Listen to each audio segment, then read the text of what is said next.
Welcome to Pimpy's Investment Chat, where we keep investment talk simple. And here's your host, Pimpy.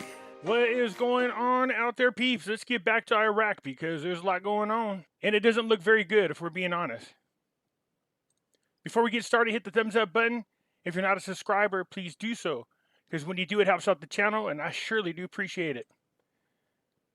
If you're thinking about buying gold and silver, please give a consideration to our friends over there at Money Metals Exchange. The link is down below in the description. If you are a first-time buyer and you spend more than $100, use promo code Pimpy, P-I-M-P-Y, and get a free half ounce of silver. So it appears that solder has turned the hen house over to the foxes. This is not good. This is the opposite of what solder wanted to do. He was trying to rid the government of corruption. And the very corrupt people he was going after, he has now turned over the country to them. Earlier, I did videos explaining that solder wanted to reopen the corrupt files and then go after those individuals for all the damage they did to Iraq and to the Iraqi people. He won the majority blocks, but it doesn't do no good. If you can't control the number of votes on the parliamentary floor, you'll get nothing accomplished. Although Solder was able to create a triple alliance, he still is short enough members of parliament to get anything passed, and that includes setting up the government. The coordination framework with Maliki and friends have been able to successfully obstruct the government from being formed. I was telling you that Solder is all about the people. He's trying to do away with the corruption. He's trying to create a diversified government. And this is against the wishes of the coordination framework, who are Iranian-backed puppets and very corrupt. See, Maliki is the one that everybody's tripping off of. It's him and his little clonies. They know they are the target of this investigation. Some of the members already of the coordination framework have been indicted. So if you pay attention to what these articles are saying, you can see what they're trying to do. They're trying to come up with a compromise and still let Solder create his government. So they don't care about how the government is created. They want specific people in specific offices to oversee everything that Maliki is doing. Sounds familiar, doesn't it? So anyways, at Maliki's house, the coordination framework forces hold a meeting to launch the deconfining initiative. It says the forces of the Shiite coordination framework were reunited today at the house of Maliki to discuss launching an initiative to solve the political impasse. The leader of the Shiite coordination framework revealed early on Friday the details of the initiative he intends to present to the alliance to save the homeland, consisting of course, Solder's people, the Kurdistan Democratic Party, and the Alliance of Sovereignty, indicating that this guarantees the leaders of the Solderist movement to move with the executive authority. See, this is what I'm talking about. It's not so much that they want to control the government as much as they want to make sure that they have their spies in the right place or their people in the right place to run interference in case there's an investigation going on, or to be able to leak to them information they need just in case there's an investigation going on, or that the Solderist people plan to make their move. A member of the Fatah Alliance, which is affiliated with the Coordination Framework, told the news the leadership of the Coordination Framework will hold a meeting this evening at the House of Maliki. We know all this. And they want to do a framework for an initiative that would be presented to Solder and the Triple Alliance. He went on to explain, it says, the initiative includes giving space to Solder and his bloc to move in the executive authority and form the government by choosing the prime minister and the cabinet, provided that the position of the first deputy speaker of parliament, assigned by the Solderist leader, Zamili, and the presidency of the parliamentary committee for the coordination framework, so that they can monitor through them the work of the executive government. See what I'm saying? They don't care about the power because they know they can't get it. But they want Solder's people to be monitored. In other words, spied on.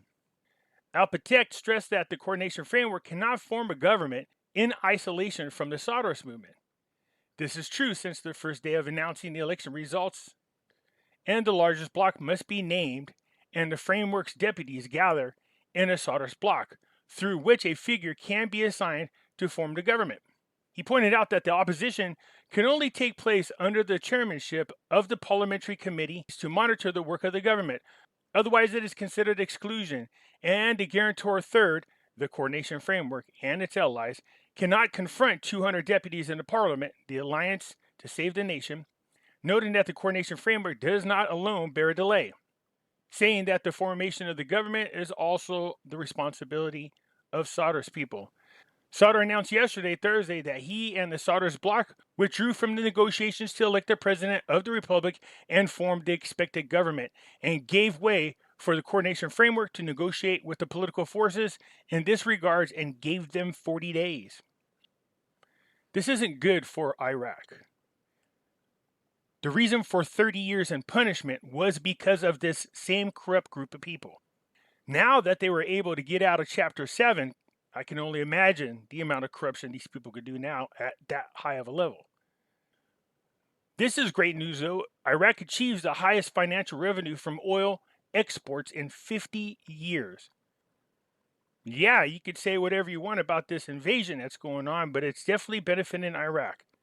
See, the Ministry of Oil announced today, April the 1st, the exports and revenues achieved for last month, March. He said in a statement received by the media that the total number of crude oil exports amounted to 100,563,999 barrels, with revenues amounting to $11.07 billion, which is the highest financial revenue achieved since 1972. Wow. The statistics indicates that the total exports quantities of crude oil for the month of March from oil fields in central and southern Iraq amounted to 99,115,064 barrels, while from Kirkuk fields, the exported quantities amounted to 1,448,935 barrels. So the statistics are saying that they're averaging per day about 3,244,000 barrels, and the price of the barrel is more than $110,090. That sounds really high. It says, and the average price per barrel amounts to more than, wow, if they're getting $110,000 per barrel, people must be really desperate for some oil. I think what they're saying is it's $110 per barrel. Again, you're going to hear all these people out there arguing, look, with this much money being generated by oil, Pimpy's wrong. They're going to change the exchange rate. No. Because it's more than just how much money the country generates. You see me go over this list before. I showed you the video. This is what helps determine a currency's exchange rate. Price of a currency is dependent on demand and supply. Well, if people feel like Iraq is going in a great direction, they will invest in a currency. They seem to be on path going in the right direction, but they're moving at the pace of snail. Speculation plays a role in determining the price of the currency. Oh, speculation ain't a problem. Speculation's been going on for decades there. The political and economic conditions of the issuing country affect the price of the currency. Their economy is hurting. 95% of their annual budget for the government comes from oil sales. That's not good. That's not a stable economy. The good thing that's going on right now is that they're generating so much money from oil sales that they can invest in the private sector to change that so that the country isn't so dependent on oil sales. So because of these factors, their economy is not stable. If anything comes along that affects oil sales, it affects the economy of Iraq. Political, they're in political turmoil. They can't even form a government. And Sauter is now turning over the country, so to speak, to the very corrupt people that caused all the problems in the first place. So politically, they're not stable. Economically, they're not stable. The future prospects of the issuing country affect the price of the currency as well. We know the future prospects of Iraq look very good. But until they do something about that corrupt government and do something about those corrupt people, you're not going to see too much change happen. So no, the fact that they're out there generating a ton of money from oil isn't the only determining factor in the Iraqi dinar exchange rate. They got most of the pieces there. I think if they can get in there, the government that Sauder wants, now I might be wrong, but if they can get in there, the government that Sauder wants and get rid of the corrupt people, that is a huge step forward. The next big thing would be developing the private sector even more and reducing the dependency on oil revenue to help with the government budget. If they can get it down somewhere around 20%, that would be phenomenal. And you would easily see a huge change in the rate. It's still going to go up in increments, but it would happen much quicker. So President Saleh, I love the fact that it still says president for now, on the eve of Ramadan. Happy Ramadan to those of you who celebrate it. The people are waiting impatiently for the formation of a government that expresses the will to live a decent life. Not if you get the coordination framework in there. Now, they might allow Sauder's people to run the government, but if one of the corrupt people assigns one of their own to the presidency, yeah, man, that's giving them way too much power. That means they would have the power to interfere with any type of investigation or any indictments involving the corrupt people. So what does Saleh say? Besides wishing all the people of his homeland best wishes and good and peace on the occasion to overcome the political crisis. He also added, it is an occasion to overcome the political crisis in the spirit of brotherhood and patriotism, and to respond to the aspirations of our people who are waiting impatiently to form a government that expresses their will to live a decent and free life. Those are my thoughts and prayers for the Iraqi people and the rest of the people around the world for that matter. And there are several other articles in here about Sauder giving these people the 40 days and explaining what's going on. So this is what Sauder said on his Twitter account. It is a blessing that God has bestowed upon me that enabled me to be the largest winning bloc in the elections, but rather an unprecedented victory. Then we made the largest Shiite bloc or alliance. Then who should be the first to he succeeds in forming the largest national bloc? Save the homeland. And nominating a prime minister acceptable to all. And I will not dispense with that. Praise be to God.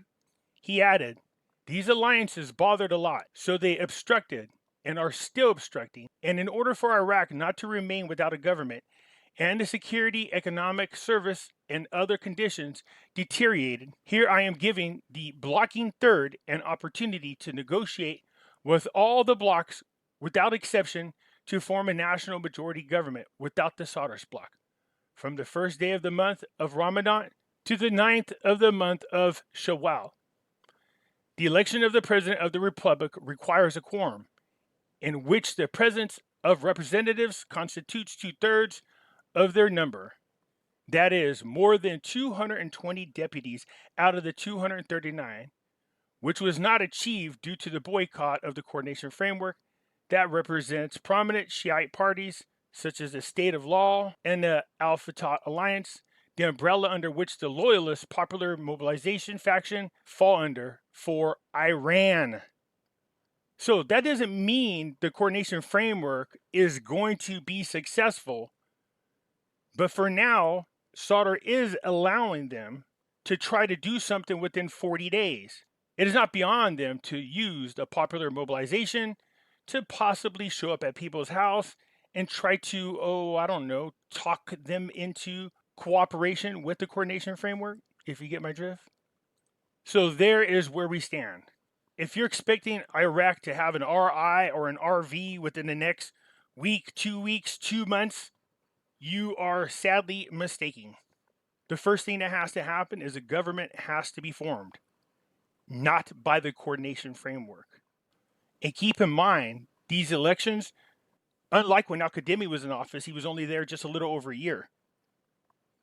These people were in there for 4 years. 4 years. So if the coordination framework gets in there, there's no telling how long it's going to be before we see any real improvement. of the Iraqi dinar exchange rate. Now, I'm not saying it's not going to happen. I'm just saying the odds are drastically changed when the very corrupt people that's kept them in the position that they were in for 30 years takes the leadership role in the government again. Anyways, that's it for now. Do me a favor and hit the like button. And if you're not a subscriber, please do so, because when you do, it helps out the channel. And I surely do appreciate it. And I'll talk to you later. I'm out.